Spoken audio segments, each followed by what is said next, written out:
At about the same time, when girls were fetching water from this water pump, a man named Hans, or a boy named Hans, was born. And Hans was born in this town, Dragør. His name was Hans Isbrandtsens, and he would end up living the American dream.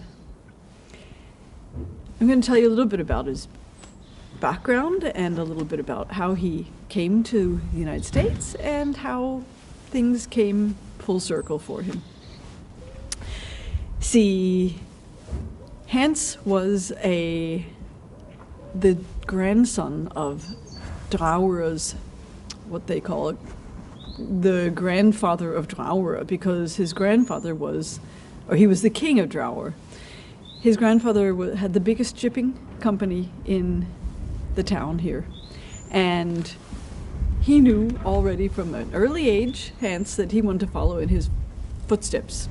So he went to business school and started working at a shipping company. But that wasn't enough for him. And he was kind of a guy who was pretty, he did things a little bit untraditionally. And actually in 1919, he went to the United States, to New York. And he started a shipping company with his cousin. Maybe you've heard of Maersk Shipping? Well, his cousin was A.P. Møller Maersk.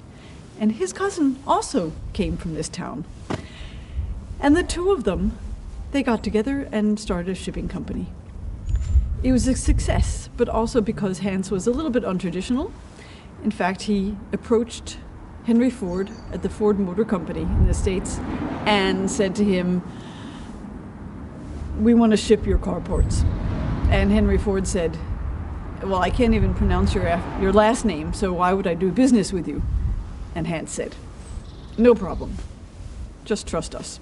So they ended up shipping auto parts, around the world for Ford. And they had made lots of money. Hence, he ended up living in the United States. He got married. He had a farm on Long Island and just lived the American dream. After the Second World War, he had a difference of opinion with his cousin, and they went their separate ways. But imagine coming from a little town like this, and ending up in New York. He ended up having a fancy address in Wall Street on Broadway, actually.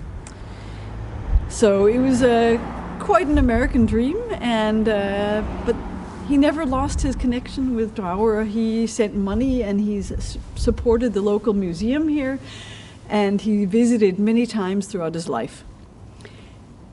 The town never forgot him, and in fact, in 2012 they actually decided to call this square that we're standing on after him, and that's why we're standing on Hans Isbrandtsens Square.